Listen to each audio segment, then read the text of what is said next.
We appreciate you so much taking your time to come out and celebrate with us for our 6th year. Woo, woo, woo, woo. We have some exciting things that are going to happen today, and we promise we're going to try to keep this within an hour. Okay, so thank you for taking your lunch time or your break time or whatever it was to come and celebrate with us.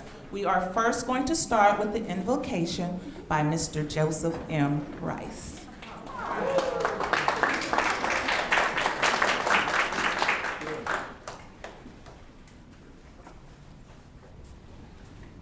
If you would you bow in respect and honor, my God, our Father, which art in heaven, hallowed be thy name.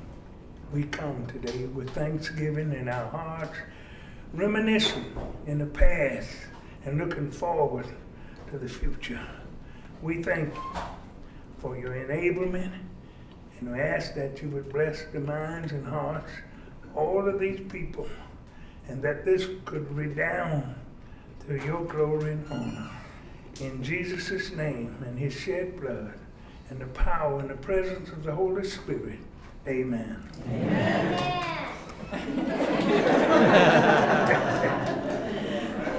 Thank you, Mr. Rice.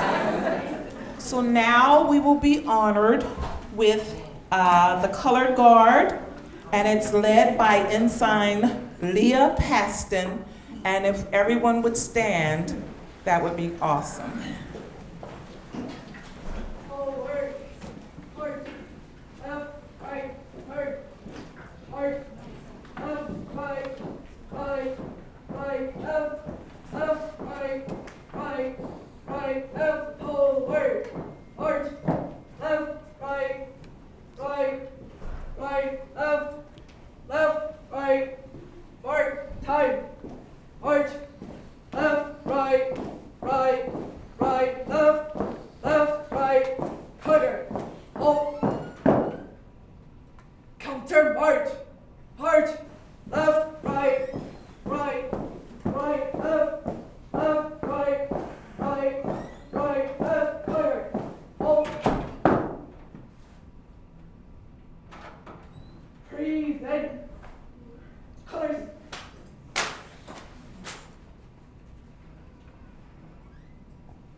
Okay, so now we will have the Pledge of Allegiance.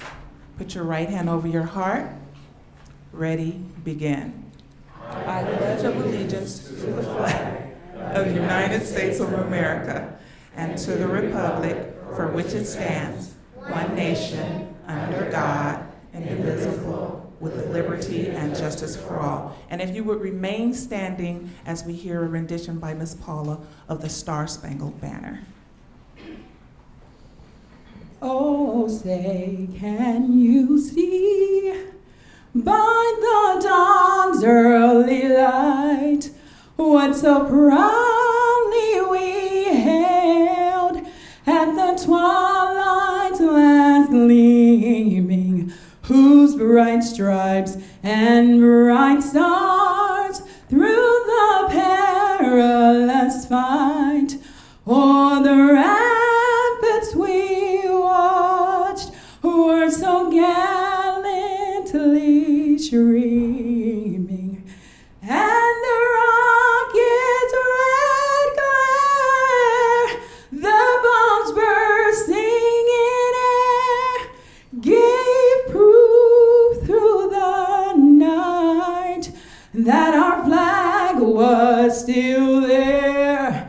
Oh, say, does that star-spangled banner yet wave o'er the land of the free and the home of the brave?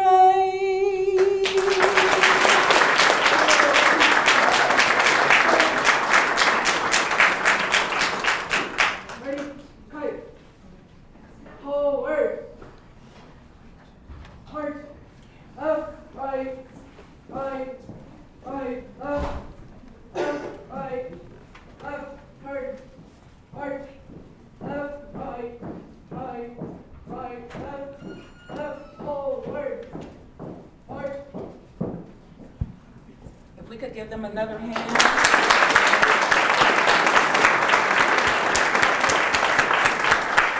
I'd like to acknowledge our exiting, wonderful, awesome Felton Williams, the president, who's here. Mr. Felton, if you could stand, please. Be obedient and stand, please. Thank you. Awesome. And then I see Mr. John Meyer. If you could stand, he's also a board member for District 4. Thank you for coming. As usual, they have supported us. And then I see somebody else in the back.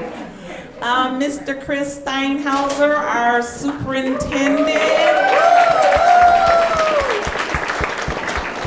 And now, if there are any other board members, I don't see them at this particular moment. Diana Craighead, if you could stand, please. Oh, okay, she's coming. And she's the board member of District 5. Everybody give her a round of applause. And then I also like to make a few more observations of individuals who have taken time out of their day and schedule to join us. We've already acknowledged Mr. Steinhauser. I'd like to acknowledge Ms. Ruth Perez Ashley, Deputy Superintendent of Education Services. She has supported us all these years. Also, Dr. Jill Baker, Deputy Superintendent of Schools. Dr. Tiffany Brown, Assistant Superintendent of School Services. I don't see Dr. Lund. Is he here? Okay, yes, I was going to get to him. Okay. Mr. Quentin Brown. I saw him briefly. Dr. Kimberly Johnson. These are individuals, I did see them at one point. Dr. Jay Camarino. Jay Wade. Mr. Brian Moskowitz. Is Steve Rothenbach here? Okay. And I also wanted to acknowledge a retired principal, Ms. Sparkle Peterson. She supports us all the time. Is Mr. Chris Effitu here? No. Okay, and then also, last but not least, Mr. David Zaid. He's over all of our Human Resources Department. I forgot the exact title, forgive me. And we had an amazing event last night, and I know he can rest now after this event from last night. It was amazing. We had an amazing recruitment evening, and it went extremely well. And he did a great job in the leadership of facilitating that event. So thank you, Mr. Zay. Okay, so we're all situated now? Okay, so now we will have a poetry reading by Miss Gianna Pinkerton. Now, Miss Gianna Pinkerton, don't let her little size fool you, because I interacted with her earlier, and she's not shy.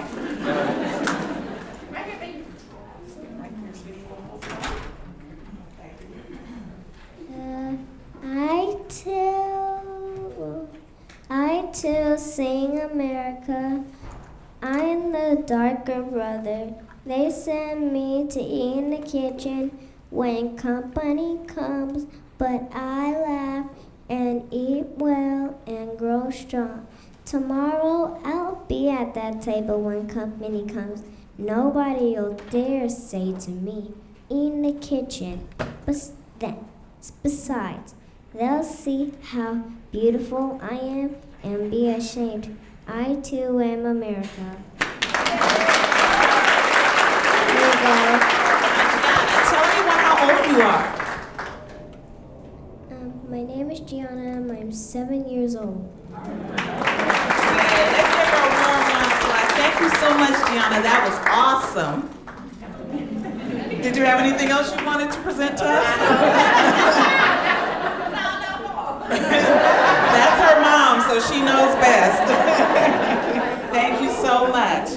And so now we will have We will have special presentations at this particular moment, although I only see one of our. Oh, okay. So, Miss Angela Rivers, if you could come forward.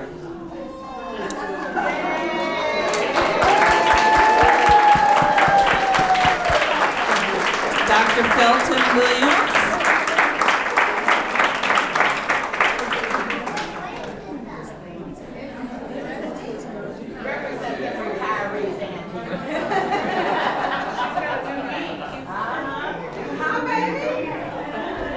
Okay, so this is for a token for Mr. Felton Williams, and then also for Miss Angela Rivers. Now, the history is, if it wasn't for Dr. Williams, we don't know if this would have happened. Us being able to celebrate would have taken place.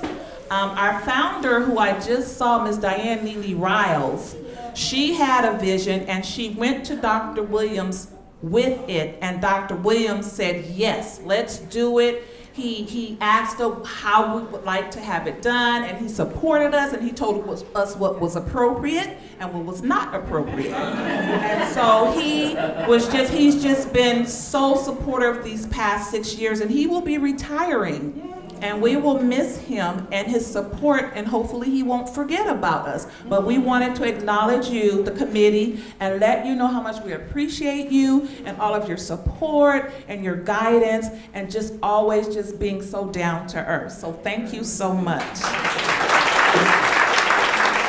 And then we have Miss Angie Rivers, who is also a retiree now. She recently retired. And so she took over the realm when our founder, Diane Neely Riles, retired. She took over as chair, and she did an amazing job, and she exited without us being able to acknowledge her publicly. So we wanted to do that today and let her know how much we appreciate you, all you did for us, your soft spirit, and just for being so supportive and your guidance and your kind words. And so we just wanted to give you a small token of appreciation and love today. So thank you so much. Okay. Thank you. Okay, so we're gonna move right along. So our next participant is our guest speaker. And that's Mr. Edward Samuels, who is the principal of Hughes Middle School.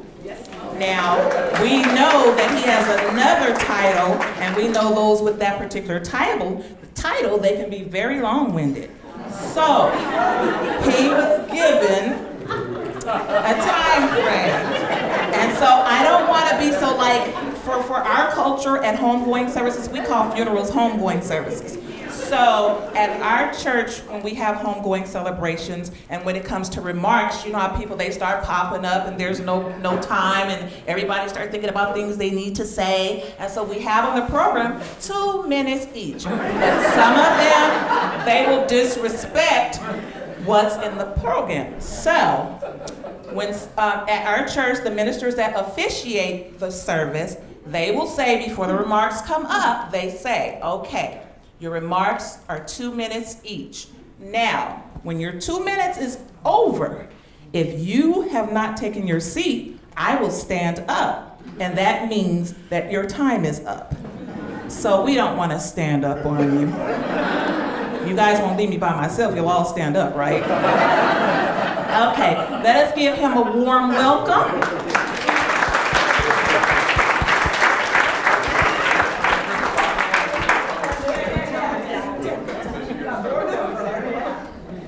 Thank you so much, Joy. Just for the record, you took 5 of my minutes.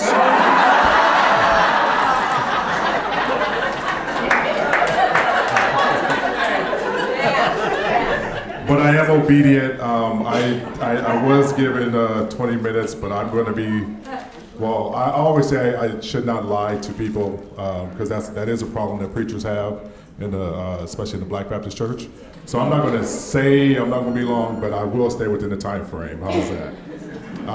Good afternoon.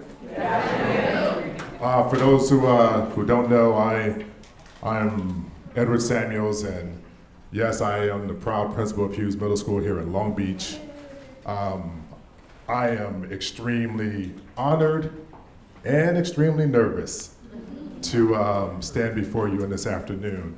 I definitely want to pay respect to our school board members, our exec staff, Superintendent Steinhauser. Out of all the wonderful people in our district, I'm just humbled that I have been selected to do this.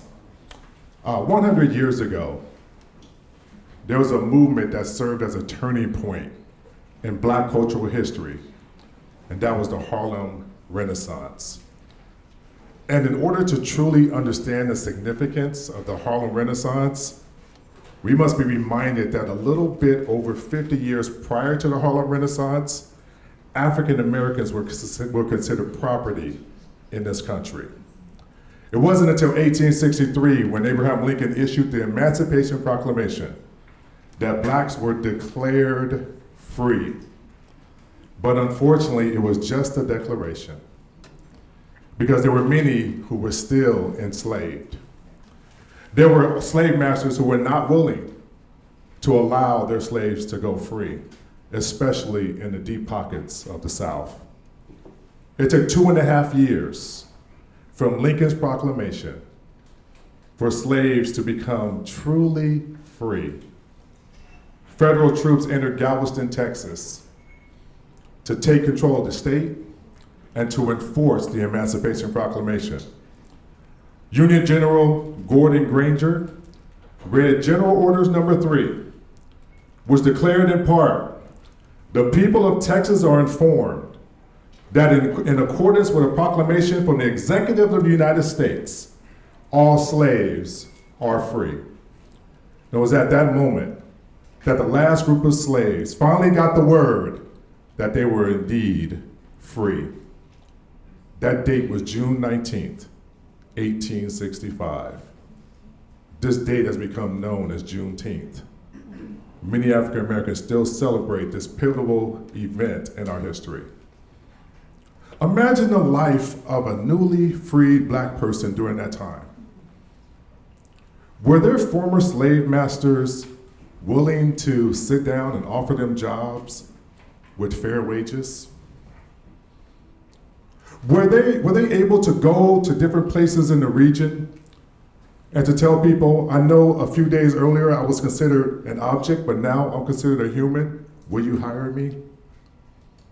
Were their former slave masters willing to treat them like the humans that they were?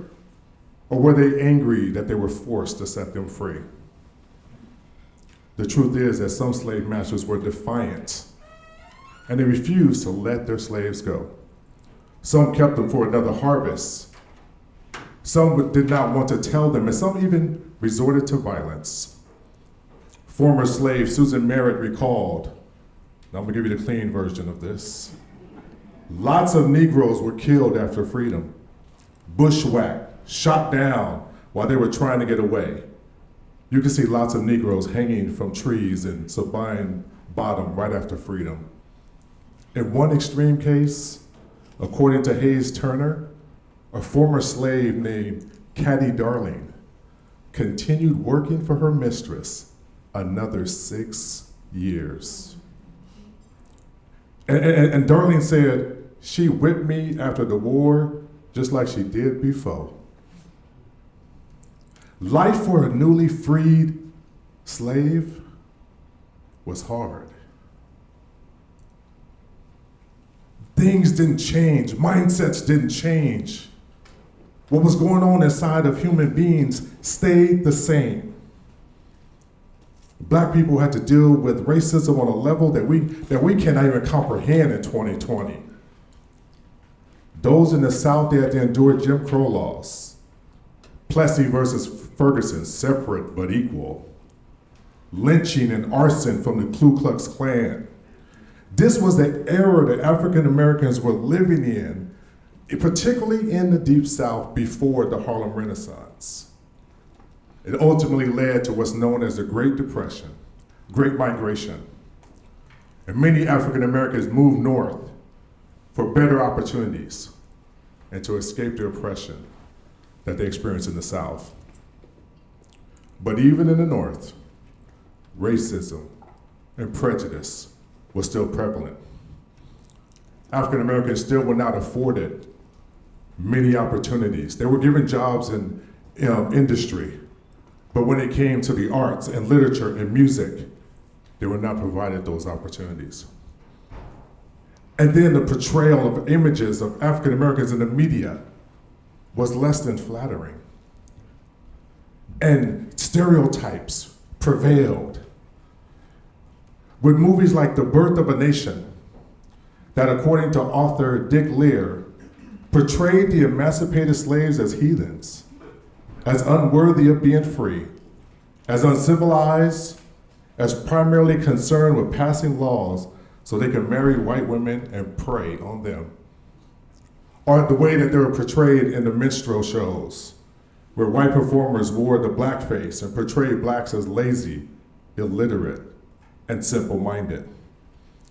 And even if the door opened for an African American to participate in a minstrel show, they were criticized because they were told that they were not able to perform like a true N.I. you-know-what.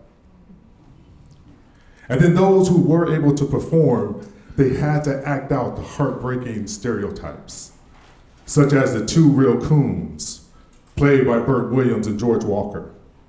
Or on stage in silent films, Stepin Fetchit played Lazy Richard, and Willie Best was known as Sleep and Eat.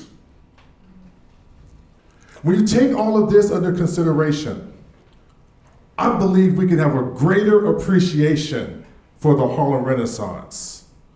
The Harlem Renaissance resulted in an explosion of cultural pride for African Americans. Black people were able to express themselves in ways they never had been before, using literature, art, music, in ways that were just inconceivable and never seen. And this opened the door for African Americans to dictate how they would be portrayed in media and the arts. The wide variety of work was astounding. And one of the most prominent figures during this time was W.E.B. Du Bois. He was the founder of CRIGWA, which is known as the Crisis Guild of Writers and Artists. And the CRIGWA sponsored a playwriting contest. And the participants were told to write about things as you know them. You do not have to confine your writings to the portrayal of beggars, scoundrels, and prostitutes. You can write about ordinary, decent colored people if you want. On the other hand, do not fear the truth. Plumb the depths. If you want to paint crime and destitution and evil, paint it. Do not try to be simply respectable, smug, conventional. Use propaganda if you want. Discard it and laugh if you will.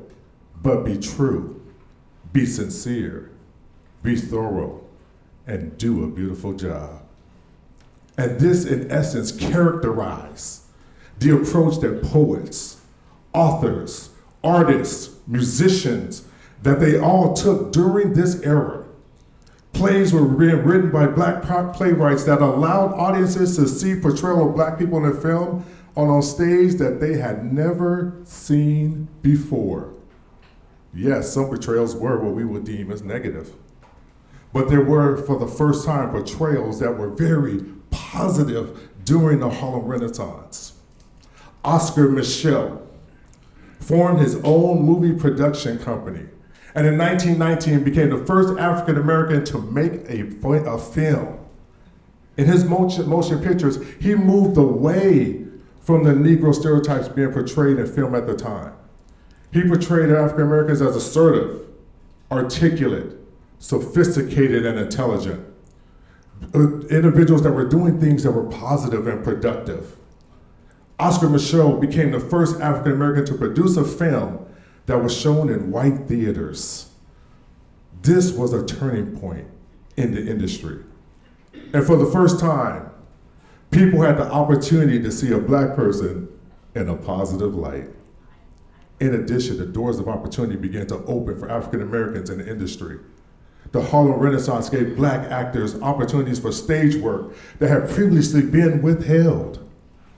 And in 1924, actor Paul Robeson was introduced to the world in one of Oscar Micheaux's film. And as they say, the rest is history. And I wonder if there would have ever been a Paul Robeson without an Oscar Micheaux. And would there have ever been an Oscar Micheaux without the Harlem Renaissance? One of the most popular poets emerged through the Harlem Renaissance, and that's Langston Hughes. Langston Hughes was a literary phenomenon, and he was one of the first black men to make a productive and profitable career out of his writings. He unashamedly wrote about the black experience. In his first published poem, The Negro Speaks of Rivers, he alludes to the original home of African Americans and the peace and comfort that one associates with being at home, along with a reference to Africans possessing mathematical and architectural expertise that still astounds people to this day. He takes the reader from Africa and then to America. And the imagery of rivers is apropos, because as a people, we know that we travel to America in a vessel that traveled over a body of water.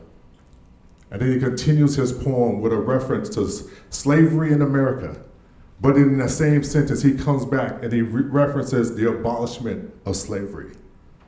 Just pay close attention to his words. The Negro speaks of rivers. I've known rivers. I've known rivers ancient as the world and older than the flow of human blood in human veins. My soul has grown deep like the rivers. I bathed in the Euphrates when dawns were young. I built my hut near the Congo and it lulled me to sleep. I looked upon a Nile and raised the pyramids above it. I heard the singing of the Mississippi when Abe Lincoln went down to New Orleans. And I've seen his muddy bosom turn all golden in the sunset. I've known rivers, ancient, dusky rivers. My soul has grown deep like the rivers.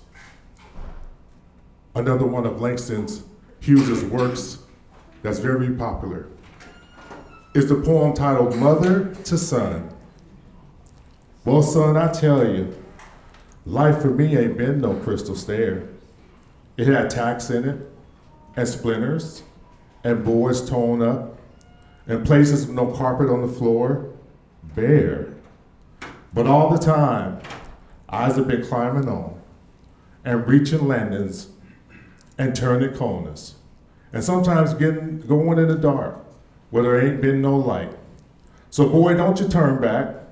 Don't you sit down on the steps, 'cause you find it's kinda hard.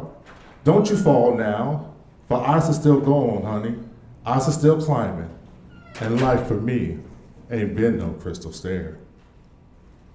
The Harlem Renaissance era gave writers like Langston Hughes the opportunity, as W.E.B. Du Bois said, to write about things you know and to do a beautiful job. Other key writers during the Harlem Renaissance were Count T. Cullen, Claude McKay, James Weldon Johnson, who we all know, who is the writer of what we call the Negro National Anthem, Lift Every Voice and Sing. But some people believe that no aspect of the Harlem Renaissance shaped America the most outside of the jazz music that was played. Jazz was a new form of music. It disregarded the musical conventions. Its syncopated rhythms and improvised instrumental solos made it unique. And although it didn't originate in Harlem, it was in Harlem where it gained its popularity. Thousands will flock to Harlem's Cotton Club each night or any other new club that popped up just to see these talented musicians. One of the unique components of jazz is the improvisation that occurs during a song. And what's so amazing is that no two improvisations are alike. It was an opportunity for musicians to express their uniqueness, to express themselves and to have a voice. Just as the Harlem Renaissance provided a venue for Black artists to express themselves, express their uniqueness, and to have a voice. Some of the key artists during the Harlem Renaissance was Duke Ellington. Jelly Roll Morton, Fats Waller, Chick Webb, and Louis Armstrong, with singers like Bessie Smith and Billie Holiday. This was the first time that African Americans were in the spotlight. They were the headliners. They were the ones that were on the stage, and then you would have folks from different races who were coming to hear them. And that was something that was only happening in Harlem. In other parts of the country, blacks and whites commingling was against the law. So this movement laid the foundation for changes in this country that would be realized a few decades later. As we take a moment today to celebrate the Harlem Renaissance, I want to challenge all of us to start a new Renaissance. According to Webster's Unabridged Dictionary, the word Renaissance means a new birth, a rebirth, a revival. And when I think about the challenges that African Americans face in this country, I strongly believe we need a new Renaissance. We need a movement that will serve as a cultural awakening for African Americans. We need a movement that will help African Americans to control the narrative about who we are as a people. We need a movement that will help people see that we're not thugs and drug dealers. We need a movement that will show us to be more than just rappers and athletes.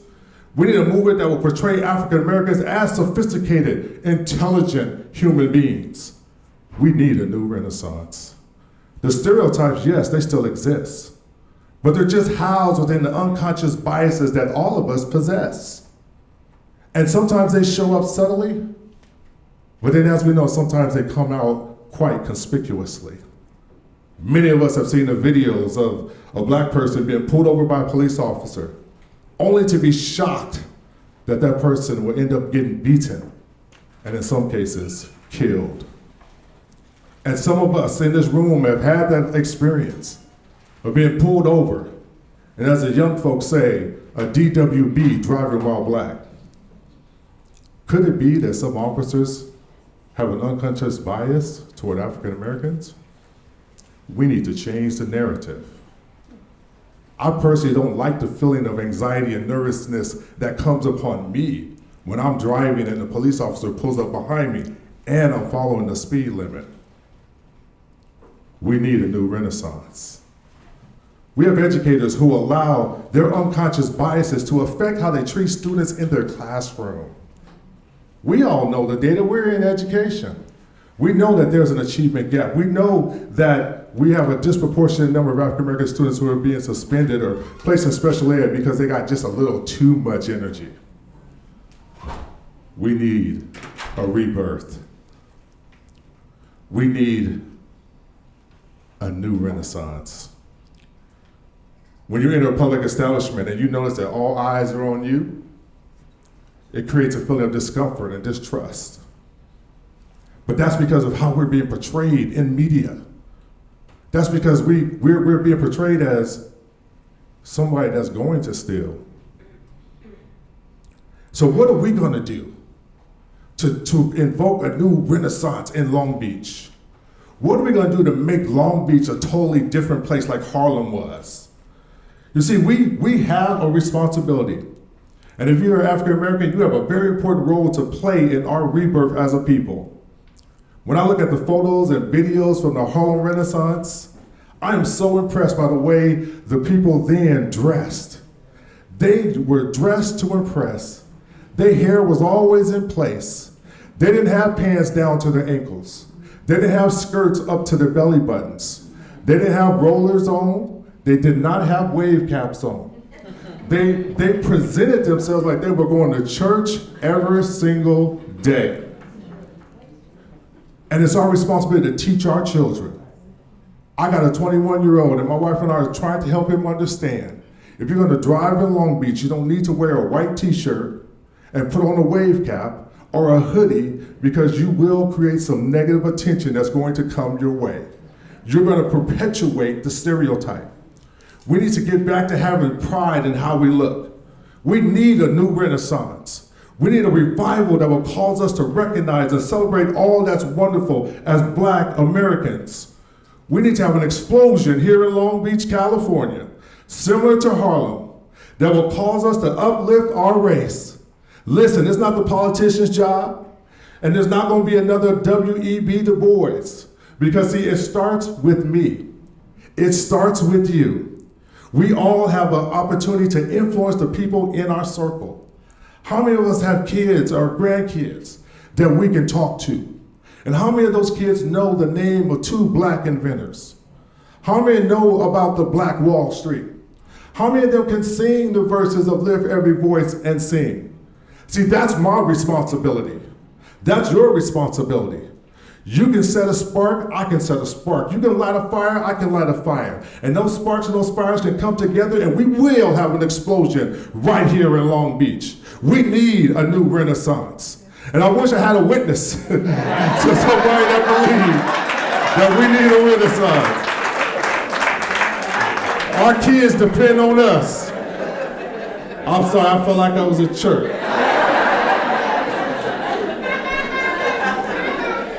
But James Weldon Johnson said, "You are young, gifted, and black. We must begin to tell our young, there's a world waiting for you.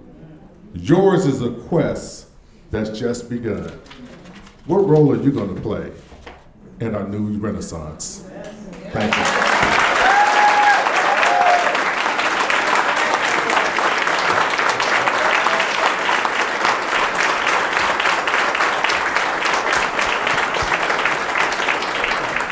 And the church said, amen. Very nice. Let's give him another warm round of applause. Okay, we're going to move right along. Now, Miss Tasha Hunter, is she? Okay, so Dr. Williams will introduce her. I was told I didn't say it, 5 minutes was her time frame. So, or less if you prefer. And you don't want to leave because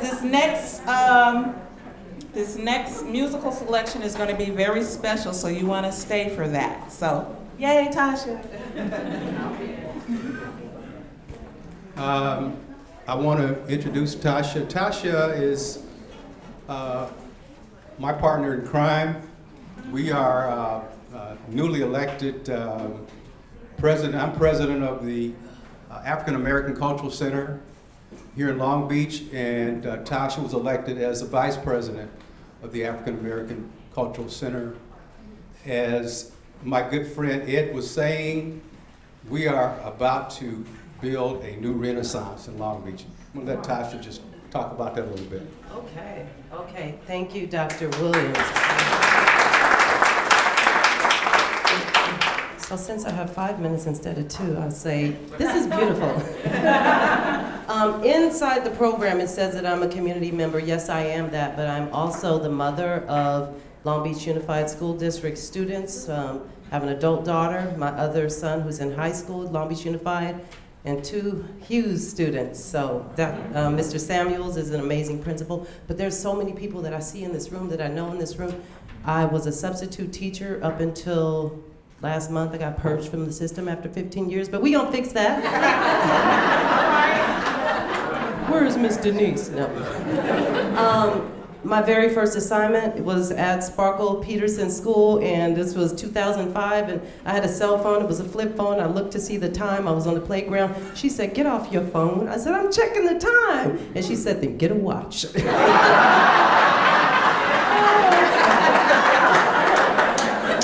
went and got a watch. So, all that to say, I'm also a member of School Site Council, PTA mom, all that beautiful stuff, but most importantly, I'm very excited to see the process that we are embarking upon in our Long Beach Unified School District, or I should say in the city of Long Beach.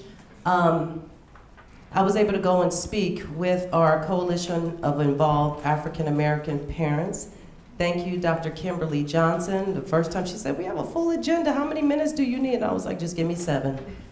And she found 7 minutes for me, and then I was able to go back to get some feedback and information from Long Beach Unified and some students and Young Gifted and Talented group under Dr. McCloyne to find out what people wanted in the African American Cultural Center. This was a very involved, engaged process throughout the city of Long Beach.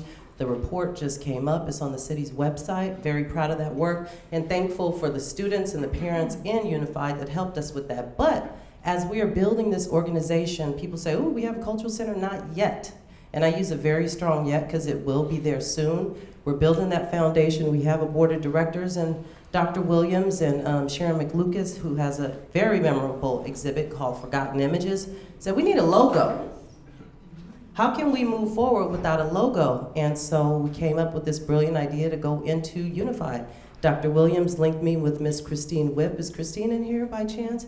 Well, you know who she is. She's a teacher and she also works at the Teacher Resource Center. And we came up with guidelines, very specific guidelines of what we wanted. And I knew from our side, we wanted to incorporate the kente cloth, and we wanted to incorporate our mission, which is to educate and to remember our culture prior to slavery, where we are now and where we're going. So with that, we set a strong deadline. I'm thinking, yeah, we'll get 10, maybe 15 responses. When Christine emailed me and said, Tasha, we have about 50 responses. I said, oh, okay, 50 responses. Then about a week later, she said, we have 60 responses. By the time it was all said and done, we had 85 entries from your students, our students, so that's amazing. And though we didn't bring all 85, there are sampling of some, and when she called and told me that there were 85 and we were going to pick them up, I called Dr. Williams. This is before we were president and vice president. I called Dr. Williams and I called Laverne Duncan, if you know her. She does the Black History Month event at the Expo Center every year, yesterday, today, and tomorrow. And I said, will you come with me? And Christine had them all laid out on the table and we just stood there like, are you kidding me? This far exceeded our expectations. So, we are in the process of making some decisions. We're going to put together a committee and figure out the process of that. And we're going to give certificates to each of our entries. And then we're going to make a decision. It's going to be a hard decision, but we've talked to Unified. They want to put the logos, all of the logos on the website. We had a huge response from different schools. Put all the logos on the website and possibly come up with a book because we want to commemorate just the efforts of all the students and the art teachers. Art is alive and thriving in the city of Long Beach. I spent 2 terms as the president of the Arts Council, and just to see the level of engagement of our students just makes my heart happy, makes me happy as a parent of a Long Beach Unified and also as a person on the foundation of building this African American Cultural Center. So thank you all, thank you Dr. Williams. Was that less than 5 minutes? Thank you.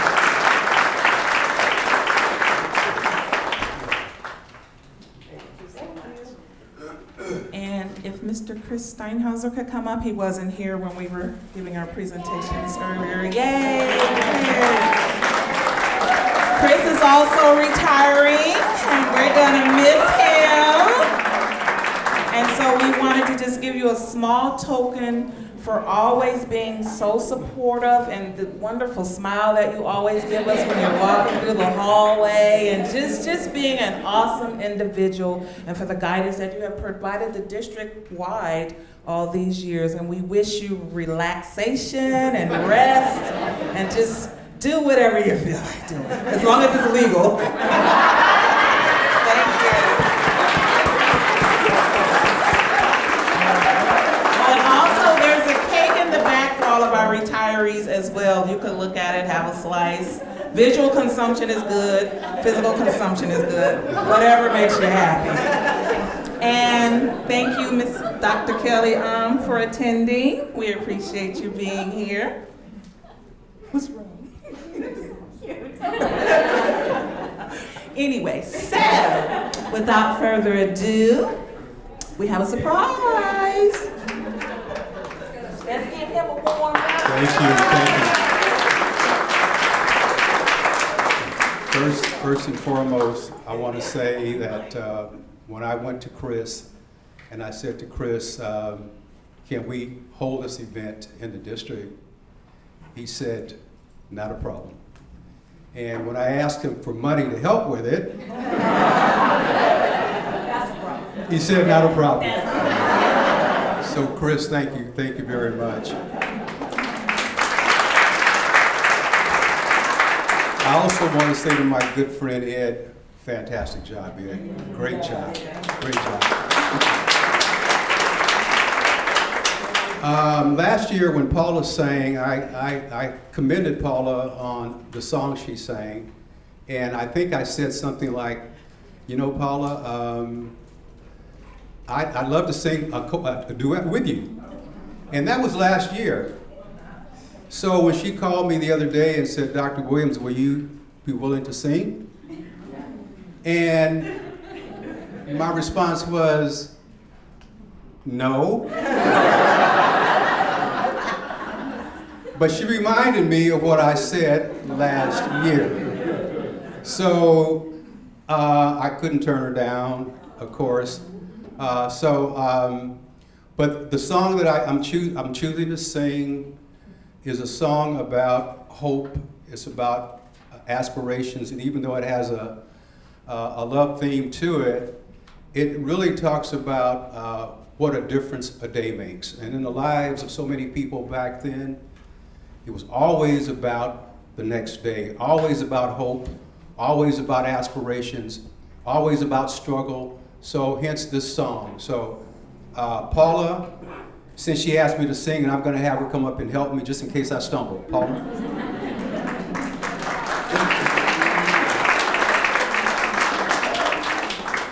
All right, let's do it. Thank you for saying yes. Okay.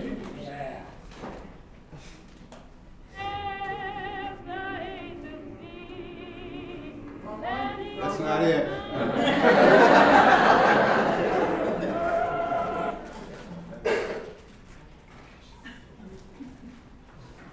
Ed, you said you were nervous, right?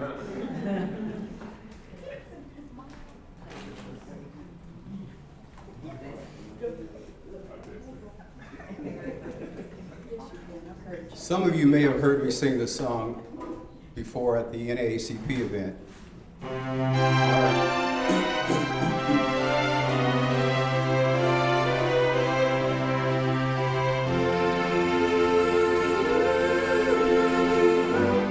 What a difference a day makes.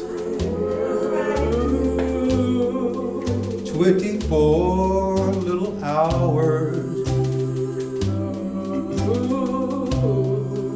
for the sun and the flowers. Ooh, where it used to be rain. My yesterday was blue, dear.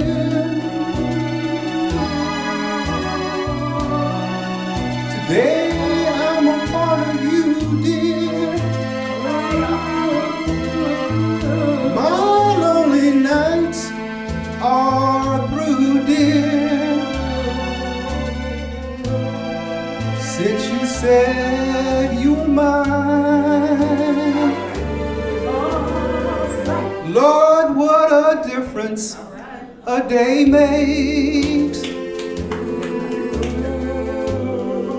There'll be rainbows before me, skies above may be stormy. Since that moment of bliss, that thrilling kiss, it's heaven when you find romance on your menu. What a difference a day makes, and the difference is you.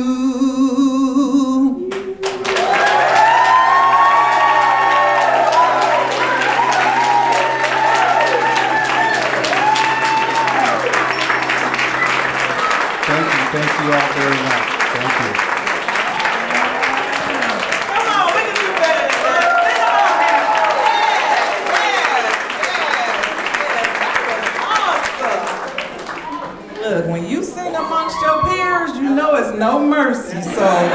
have to be like, but that was awesome. Thank you. What a wonderful way to go out with a bang. Yes. Alrighty then. So I'd like to thank you all for allowing me to be your MC once again. It was awesome as usual. And thank you so much for supporting us. I really, and I know the team appreciates you taking your time out to support us every year, and we couldn't do it without you. So thank you all so much. The speaker, God bless you. Yes. And so as we all stand up and sing our national anthem, and then we can be adjourned. Thank you so much, and we hope to see you again next year. And we're gonna sing this together. They put my name there, but we're singing this together. They play too much. Okay, so we're just singing the first verse, and let's go. Lift every voice and